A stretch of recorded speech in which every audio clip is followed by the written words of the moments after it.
If your Toshiba LX Series All-In-One won't boot past a black screen, this guide walks through the recovery methods that work. We will restore Windows, we will repair startup issues, and we will fix common boot failures. A lot of errors pertain to this problem, and we're going to go ahead and jump into what should hopefully be a pretty straightforward process, guys. And we're going to go ahead and jump right into it. First thing I'd recommend doing would be to actually go ahead and boot to the troubleshooting utility on Windows 11. So if you do a hard power off 3 times in a row, Windows should automatically attempt to launch the startup repair utility. And if it doesn't find anything, it will give you the option to select advanced settings, in which case it will take you to a screen that looks like this. Now, if it does not take you to a screen that looks like this, or you're unable to get to that, you can also download the Windows 10 Media Creation Utility, or Windows 11. They probably will make a creation utility for Windows 11 at some point. And it doesn't really matter, you can actually run the Windows 10 utility on Windows 11 as far as I'm aware. And you should be able to run the troubleshooting utilities built in within it. So you just would go ahead and download it to an ISO file and then burn it to a DVD or USB. It'd have to be about 4 gigabytes or more. It couldn't be a small USB flash drive, and it couldn't be a CD. It'd have to be a DVD. And then you'd boot your computer from it. So depending on the computer manufacturer, you'd have to tap a different key on your keyboard in order to launch that menu, in order to select what boot drive you want to go off of. So it could be anything between the escape key, F2, F8, F12, for example, and those are the function keys on the top of your keyboard. So you may have to just do a little bit of trial and error. Shouldn't take you more than a couple minutes. Googling it would probably be best before you even begin. But anyway, we're ready to go ahead and jump right into it.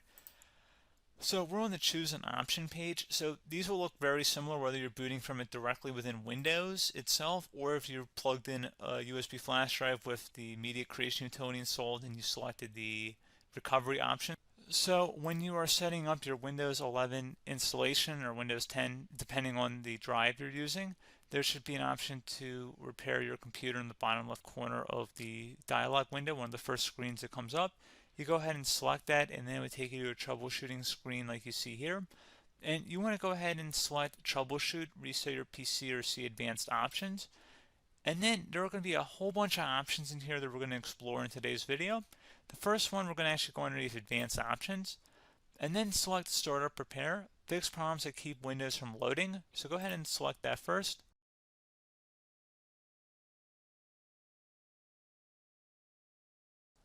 Okay, so you can see it cannot repair our PC.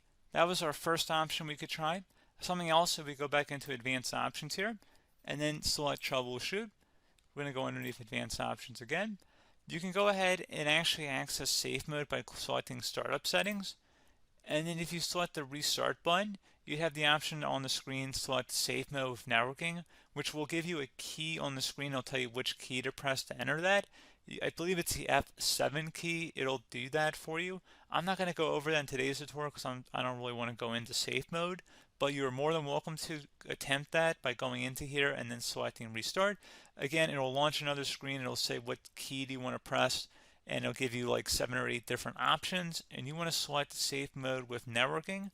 There's also an option for a command prompt too, but that's going to be something we're going to cover later in this video, and we don't even have to go through that in order to access it. So that's why I'm not going to really push for that, because unless you know exactly what's causing the problem, you probably don't need to go into safe mode. Unless you're trying to recover files, in which case then you definitely can go into safe mode, but we're trying to actually recover our computer here. So I hope that makes sense. Something else we can also try here as well would be to uninstall updates, remove recently installed quality or feature updates from Windows. So if you go ahead and select that, you can uninstall the latest quality updates, which generally is the more day-to-day updates. Feature updates are the less regularly released ones, like the big ones. I would equate it to service packs in like Windows 7 and Windows Vista and Windows XP. So larger updates that occur once or twice a year at most. And the quality updates are more just a regular update. So probably obviously depend, it'll take longer if you're going to try and uninstall the latest feature update versus quality update. And maybe you don't need to go back that far. So just giving you guys a couple of pointers with that. Something else you can also look at here, and we're going to jump into the command prompt in a little bit, but you can select System Restore, which will use a restore point recorded on your PC to restore Windows. And this is something I would highly recommend here, guys. So select Next. Assuming you have a restore point saved on your computer, you go ahead and select the most recently created one, and you'll select next, and then you'll select the drive. You shouldn't actually have to select the drive. You can scan for affected programs, but we're going to keep it all default here, and then we're going to select finish. So once started, system restore cannot be interrupted. Do you want to continue? I think we're going to select yes. I don't think we have anything better to do on our computer right now, so just give it a moment here to initialize. It will take a couple minutes to run, obviously depending on how large your hard drive is and how much is saved on the system restore point. So just give it a couple minutes here.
System has been restored successfully. We're going to go over a couple different methods in addition to that if that did not work. So I'm just going to pause the video and we're going to start back on the recovery screen that we started with. Okay, so a couple other things we can try here too. If you go back into troubleshoot, you can select reset your PC, let you choose to keep or remove your personal files and then reinstalls Windows. You can select to keep my files, which will remove apps and settings but keeps your personal files. You can also select remove everything, which will remove all of your personal files, apps, and settings. So this is more of a factory reset, the second option here. First option, it should not delete all of your personal files. However, it will pretty much clear most of your programs, and keep in mind, there's no guarantee that your information, number one, is even still available and easily recoverable on your computer to the point that you actually would be able to recover anything. And the second point is that there's always a chance that it won't actually recover and it will just do a factory reset anyway. So there's no guarantee that actually would keep your files anyway. So I would recommend trying to get a recovery tool and backing that up first before selecting it anyway. But again, those are a couple different options. And then something else you can try here if you go back to the choose an option. Another option, if you go underneath choose an option and select troubleshoot, advanced options, and now select where it says command prompt. Okay, so the first thing we should do is type our main hard drive here. In most cases, it should be the C drive. So you just do a C colon and then hit enter on your keyboard. So once you're underneath the C drive, we're going to type in dir and then hit enter on your keyboard. It should have program files, users, and Windows all in there. That's how you know you're in the right directory.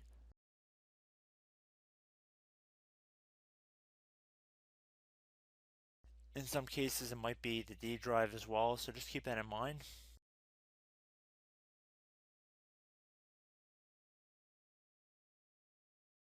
Next thing we're going to do is type in cd space / Windows / system 32 / config, and then you're going to hit enter on your keyboard.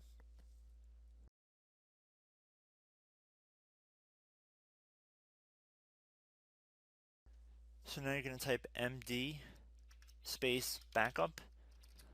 If you've seen other tutorials, it might also say to put down MD backup. That's because the backup name is pretty common when you want to back something up. So you can name this whatever you want, doesn't have to be backup. So if you've already made a backup folder in the past, you could do backup 1, for example. So once you're done setting the name that you want the backup to be called, hit enter on your keyboard again.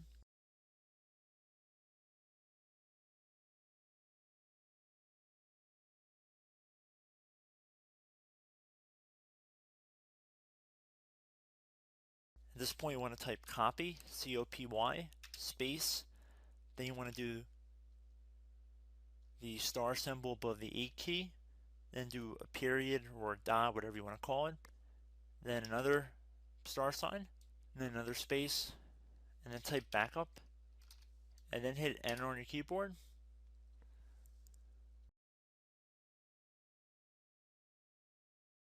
Now you want to type CD reg back, R-E-G-B-A-C-K, and then hit enter on your keyboard. So now that we are under the reg back, so now you want to type dir again, and then hit enter.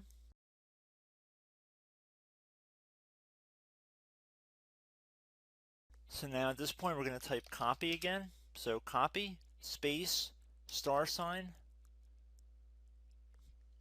dot, another star sign, space, and then 2 dots. So we're going to type copy, space, star sign, dot, sign, star sign, dot, dot, and then hit enter on your keyboard again. So for overwrite, you want to overwrite all. So type A on your keyboard, so capital A, and then hit enter on your keyboard.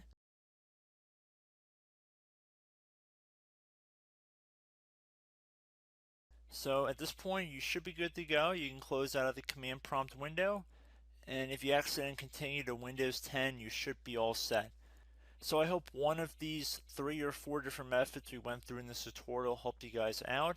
Again, I'm not sure if you guys heard me earlier, but try to go back into your safe mode if possible and uninstall any programs you know might be conflicting with the Windows startup if you can get into safe mode.